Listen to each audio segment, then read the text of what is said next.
Shalom anak-anak semua. Shalom Bu. Baiklah, sebelum kita mulai pembelajaran kita ibadah dulu sebentar ya. Ya Bu. Nanti doa kita dipimpin oleh Kurnia. Ibu akan memimpin lagunya. Baiklah, kita buka dari Injil Jemaat nomor 3 ayat 1. Sudah ada semua? Ya Bu. Kita bernyanyi, kami puji dengan Dia. 1, 2, 3 ya. Kami puji dengan Dia di Allah yang besar, bagai bunga di Asia, hati kami pun mekar, kabur dosa dan derita, keribangan bahannya, sumber sukanya abadi, bersinarmu menyerah. Mari kita bersatu dalam doa. Terima kasih Bapa di surga buat pernyataan Bapak di saat ini. Bapak mengumpulkan kami semua mengasihi Bapak untuk mulai aktivitas pembelajaran kami pada pagi hari ini. Bapak yang baik, sebentar kami akan mulai pembelajaran dari Bapak. Bukalah hati dan pikiran kami supaya kami dapat mengerti dan dapat memahami apa yang akan disampaikan oleh guru kami kepada kami. Begitu juga berkati dengan guru kami Bapak, berikan beliau kesehatan, kesabaran, dan tambah-tambahkan hikmat diberikan kepadanya supaya dia dapat mengajarkan supaya kami turut dengan kehendak dan firman. Banyak dosa pelanggaran yang mau kami perbuat Bapak, ampuni kami supaya kami layak disebut sebagai anak. Terima kasih Bapak, terima kasih Yesus, terima kasih Roh Kudus. Kami akan memulai pembelajaran ini hanya dalam nama anak Tuhan Yesus Kristus. Kami berdoa dan mengucap syukur. Amin. Amin. Nah, bawa semua buku paketnya anak-anak. Bawa Bu. Pembelajaran kita hari ini ada di bab 6. Nah, bab 6 itu ada di halaman 52. Silakan dibuka bukunya masing-masing ya.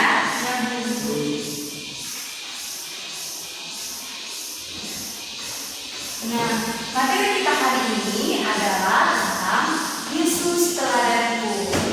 Nah, sebelumnya di sini ibu mau bertanya dulu. Kira-kira teladan itu apa ya? Ada yang membantu ibu? Saya ya, hati-hati. Teladan itu seseorang yang dapat menjadi contoh atau tiruan kepada orang lain. Ya, ada lagi? Saya pun, Ya, teladan itu adalah seseorang yang memiliki perilaku baik sehingga perlu dicontoh untuk orang lain. iya benar sekali. Teladan itu adalah seseorang yang berperilaku baik sehingga kita pun ikut mengikuti perilakunya. Seperti itu kan. Di sini kita akan membahas tentang bagaimana Yesus menjadi teladan dari kita. Nah, poin yang pertama adalah bahwa Tuhan Yesus peduli dengan mereka yang menderita. Nanti bisa dibuka di rumahnya masing-masing ya. Kisahnya ada di Markus 1 ayat 40 sampai 45. Ibu akan ceritakan secara ringkasnya saja. Nah, jadi kisah ini menceritakan tentang seseorang. Bisa dilihat ini. Dia mana kira-kira Tuhan Yesus ya? Mengulur kepala itu. Dengan kepala. Jadi yang bersujud ini adalah seseorang yang menderita, seseorang yang sakit kusta. Sakit kusta ini adalah penyakit kulit seperti itu. Sehingga dia meminta pertolongan kepada Tuhan agar dia disembuhkan. Nah, Tuhan Yesus pun yang memiliki rasa empati yang tinggi, dia pun merasa ikut merasakan penderitaan itu, sehingga dia pun menyembuhkan. Kisah lain juga dapat kita temukan dalam kisah kematiannya Lazarus. Nah, pada saat itu Tuhan Yesus datang ke pemakamannya melihat ada Marta dan Maria. Jadi Marta dan Maria ini adalah sama saudaranya si Lazarus. Nah, Tuhan Yesus melihat mereka berduka, bersedih. Jadi si Lazarus ini adalah sahabat masa kecilnya Tuhan Yesus seperti itu. Makanya dia datang ke pemakamannya kan. Nah, dia pun ikut merasakan kesedihan itu. Dia menangis sebagai manusia. Dia merasa sedih seperti itu. Nah, di sini ibu mau tanya, kira-kira dalam kehidupan sehari-hari kita perbuatan apa ya kira-kira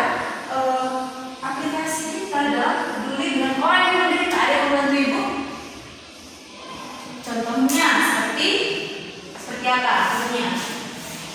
Misalnya Bu, teman kita sedang memiliki teman kita sedang sakit di rumah sakit, jadi kita datang membawa tangan kepada dia, menjenguk dia. Menjenguk teman yang sakit.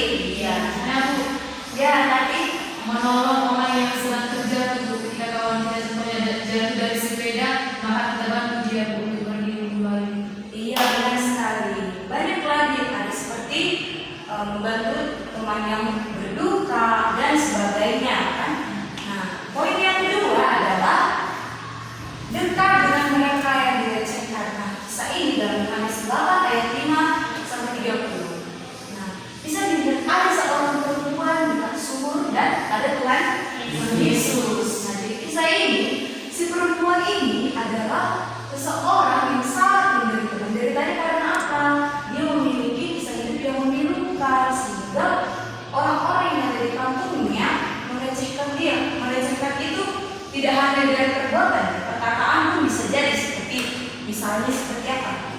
Baju kamu ketat sekali, jangan seperti itu. Itu kan termasuk ya.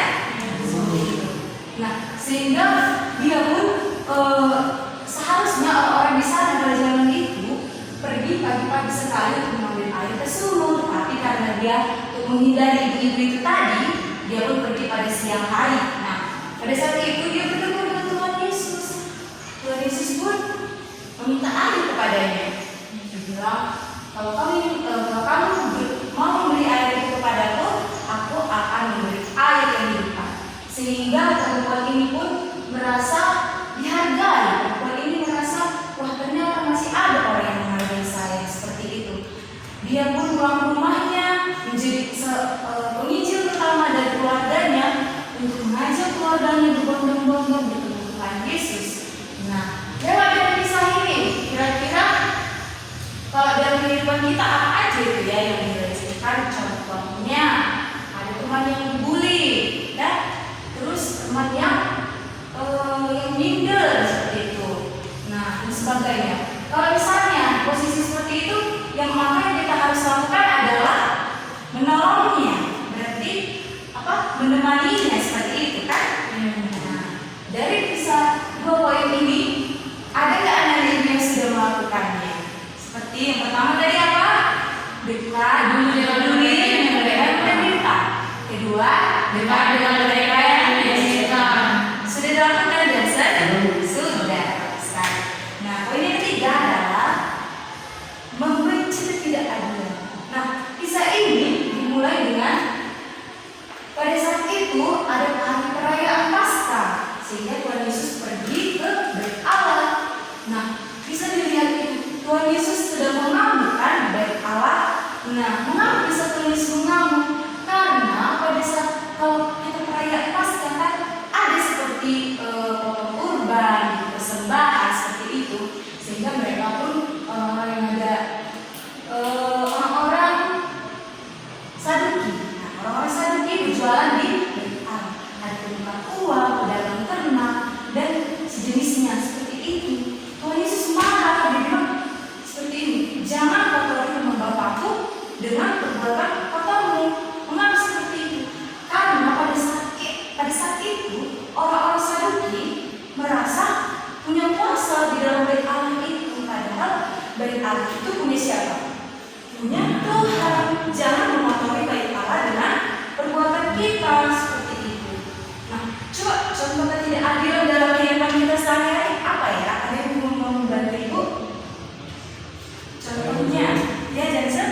Contohnya ketika kita ingin meminta sesuatu kepada orang tua kita, tapi dia tidak memberikan itu kepada kita, mereka memberikan kepada kita, maka dari saya berpikir bahwasanya kita lagi begitu. Oh, itu ya. Ada lagi yang membantu Ibu? Ya, punya.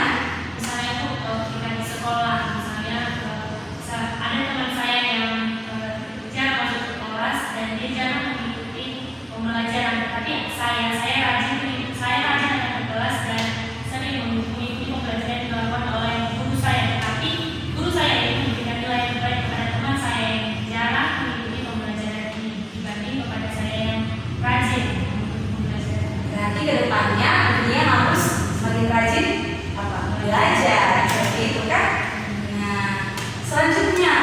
sih teladan Tuhan Yesus yang patut kita contoh? Membenci kemunafikan. Nah, kisah ini dari Matius 7 ayat 3 sampai 5. Nah, kisah ini dimulai dari ada orang-orang Farisi pada saat itu mengatakan bahwa pada zaman dahulu atau leluhur mereka dibuang oleh Tuhan ke pembuangan ke Babel itu karena mereka tidak melakukan Taurat Tuhan, katanya seperti itu. Jadi sebenarnya orang-orang Farisi ini adalah orang-orang yang taat akan hukum Taurat seperti itu. Jadi mereka langsung menjudge, udah pokoknya leluhur kita itu dulu dibuang gara-gara taat sama Taurat seperti itu kan. Nah, disitulah Tuhan Yesus berkata, jangan engkau melihat selumbar di mata saudaramu, tetapi lihatlah kalau di matamu sendiri. Seperti itu. Itu artinya apa? Artinya lihatlah perbuatan kita. Apakah perbuatan kita sudah mencerminkan Kristus? Apakah perbuatan kita sudah mencerminkan kebaikan itu? Baru jangan menghakimi orang lain. Nah, dari kisah ini kira-kira dalam kehidupan sehari-hari seperti apa ya kemunafikan yang terjadi gitu dalam kehidupan kita? Contohnya, Contohnya saya berbicara tentang kemarin, tetapi saya membicarakan apa ini di belakang saya di belakang sendiri. iya, begitu. Ya benar sekali. Seperti itulah. Jangan kita menjadi menjadi batu sandungan. Jangan kita menjadi seseorang yang bermuka dua dan sebagainya seperti itu semacamnya. Karena Tuhan membenci orang-orang yang munafik. Nah, berdasarkan dari yang keempat ini, siapa yang sudah melakukan semuanya? Kalau sebagai sebagian ya masih ya. Dan masih ada satu lagi yang harus kita contoh dari Tuhan Yesus. Apa itu ya? Ini yang terutama dan paling utama, yaitu Yesus berdoa kepada Bapa yang Maha. Nah, sebelumnya ibu mau tanya nih, siapa yang tadi pagi sebelum pergi ke sekolah berdoa dulu? Ayo benar dan benar. Itu karena kita harus selalu mengucap syukur. Baik lagi kita harus mendoakan kebaikan Tuhan, mendoakan berkat Tuhan, mendoakan orang tua kita, mendoakan siapa lagi? Teman-teman kita menjadi agar kita menjadi berkat bagi orang lain. Nah, demikianlah sekiranya teladan Yesus yang harus kita contoh. Coba kita ulangi dulu dari yang pertama tadi apa ya? Pertama, peduli dengan orang yang menderita.